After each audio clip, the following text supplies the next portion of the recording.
तो चलिए आइए इस वीडियो में देखते हैं क्लास 10th का मैथ पढ़ रहे हैं हम। प्रश्नावली 3.2 को कंप्लीट करने वाले हैं। अब 3.2 में क्वेश्चन क्या है, निम्न रेखीय समीकरण को प्रतिस्थापन विधि द्वारा समझाइए। कौन सी विधि द्वारा करना है हमें? प्रतिस्थापन विधि द्वारा।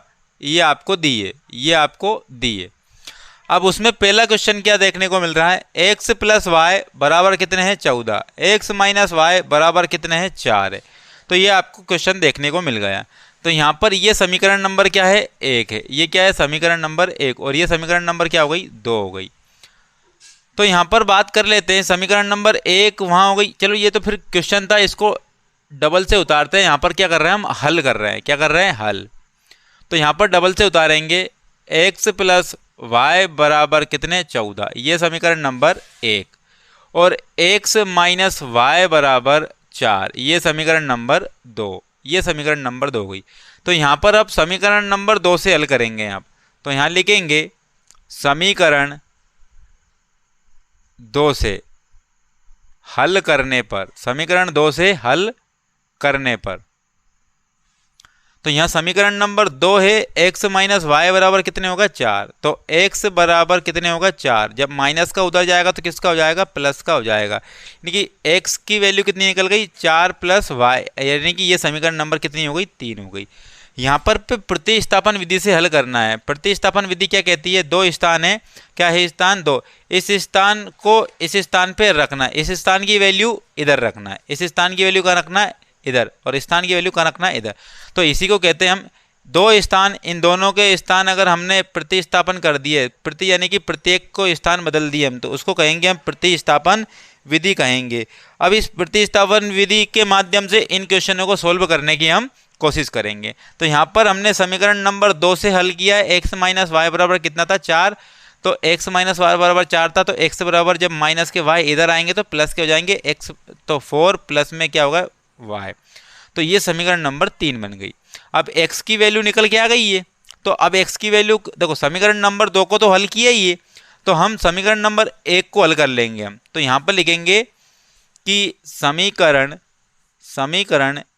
1 में, क्योंकि 2 को हल कर चुके हम, 2 से ही ये आंसर समीकरण नंबर 3 बनाया, बाकी अब बचा कौन सा, एक समीकरण। तो हम लिखेंगे समीकरण नंबर 1 में x का मान रखने पर, x का मान रखने पर, तो यहाँ पर ये क्वेश्चन है, तो उसका क्या कर दिया हमने, समीकरण नंबर 1 में x का मान रख दिया। तो समीकरण अब 1 को उतारो भाई, समीकरण 1 को उतारो आप। तो ये समीकरण नंबर 1 थी। तो x बराबर आपको क्या दिया, 4 प्लस में y, कितना दिया, 4 प्लस में y। और पहले से ही एक y मौजूद है, तो ये 4 प्लस वाई x की वैल्यू है, x की जगह पर हमने 4 प्लस वाई रखा है यहाँ पर, और ये y वो का वही है, और कितने आ गए, 14 आ गए। तो यहाँ पर एक y है वो कितने हो गए, 4 प्लस में 2y हो गए, बराबर कितने, 14। तो 2y बराबर में कितने थे, 14। जब प्लस के 4 उधर जाएंगे तो माइनस के 4 हो जाएंगे। जब माइनस के 4 हो जाएंगे, यहाँ दिख नहीं रहा होगा नीचे, तो यहाँ कर देते हैं। तो 2y बराबर जब 14 में से 4 जाएंगे तो बचेंगे कितने, 10 बचेंगे। तो y बराबर 10, और ये जब गुणा में था इधर, तो बराबर के जब इधर जाएगा तो बटे में पहुंच जाएगा। तो y की वैल्यू कितनी हो गई, 5। तो y की वैल्यू कितनी हो गई, 5। तो यहाँ पर y की वैल्यू हमने निकाल ली। अब समीकरण नंबर 1 को हल कर लिया, समीकरण नंबर 2 को यहाँ हल कर लिया, और समीकरण 2 को हल करने के बाद क्या मिली थी हमें, समीकरण नंबर 3 मिली थी। तो समीकरण नंबर 3 को नहीं किया अभी, तो हम यहाँ रखेंगे समीकरण 3 में किसका मान रखने पर, y का मान रखने पर, y का मान रखने पर, ऐसा हम लिखेंगे। समीकरण नंबर 3 को उतारेंगे, तो x बराबर 4 प्लस में क्या लिखा, y लिखा। अब x की वैल्यू यहाँ पर कितनी है, क्या निकल के आई, क्या x की वैल्यू, x बराबर ये था, क्या था, x बराबर, तो x की वैल्यू अभी पता ही नहीं है, तो x की वैल्यू तो पता करनी है यहाँ से। तो 4 लिखा, y की वैल्यू कितनी निकली, 5। तो x बराबर कितना निकाल, 4 प्लस 5 कितने हो गए, 9 हो गए। तो x बराबर कितने हो गए, 9 हो गए। तो x की वैल्यू भी यहाँ से निकाल ली हमने। हम यहाँ लिखेंगे अतः x और y का मान क्रमशः x कितना है, 9, और y कितना है, 5, होगा। तो ये हमारा क्या होगा, राइट आंसर हो जाएगा 9 और 5। एक्स की वैल्यू 9 है और वाई की वैल्यू 5 है, ये आपका राइट आंसर हो जाएगा। ये 95 नहीं है, 95 नहीं है, 9 और 5 है, बीच में कॉमा लग रहा है, तो ये आपका राइट आंसर हो जाएगा। तो यहाँ पर ये पहला क्वेश्चन हमने कर लिया। अब दूसरा क्वेश्चन को सोल्व करते हैं। अब कौन से क्वेश्चन को सोल्व करेंगे, दूसरे क्वेश्चन को सोल्व करेंगे। अब दूसरा क्वेश्चन भी प्रतिस्थापन विधि से करना है। सारे के सारे क्वेश्चनों को सोल्व करेंगे, जिसमें मजेदार क्वेश्चन भी आपको देखने को मिलेंगे। तो क्वेश्चन नंबर दूसरा क्या था, तो क्वेश्चन नंबर दूसरा ये था कि एस, मैं एस ऐसा वाला लिखूंगा नहीं तो 5 समझ लोगे आप। एस माइनस टी बराबर कितने हैं, 3। उसके बाद में एस बटे में कितने होगा, 3, और प्लस में टी बटे में कितने, 2, बराबर कितने होगा, 6। तो यहाँ पे हमें देखना होगा, यहाँ पे हमें देखना होगा।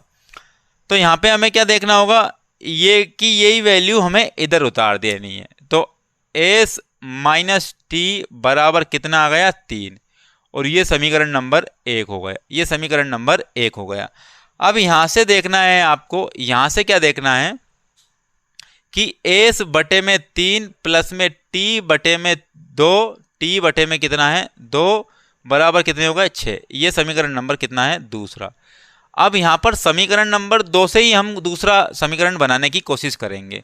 तो यहाँ पर लिखूंगा मैं समीकरण 2 से हल करने पर, 2 से हल करने पर।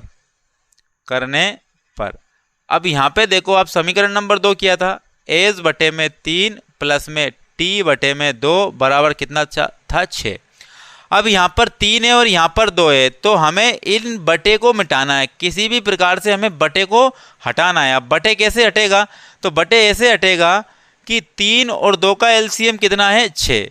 तो यहाँ पर लिखेंगे, यहाँ पर क्या लिखेंगे कि 6 का गुणा करने पर, समीकरण में 6 का गुणा करने पर, तो समीकरण में 6 का गुणा करने पर,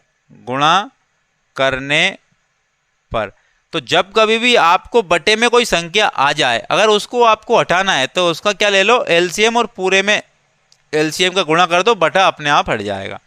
तो 6 का गुणा किया, तो यहाँ लिखेंगे 6 गुणा एस बटे में 3 साइन प्लस का है।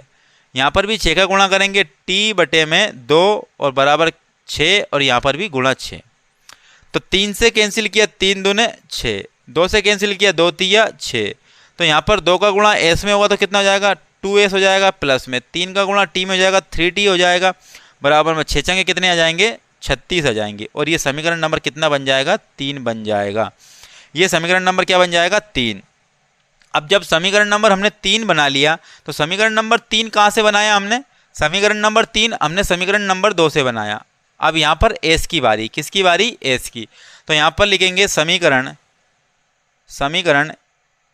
1 से, तो एस क्या लिखेंगे हम, एस माइनस क्या है, टी बराबर कितने हैं, 3। तो एस बराबर में 3, जब माइनस का टी उधर जाएगा तो किसका हो जाएगा, प्लस का हो जाएगा। तो यहाँ पर ये समीकरण नंबर कितनी बनी, 4 बन गई। ये समीकरण नंबर कितनी बनी, 4।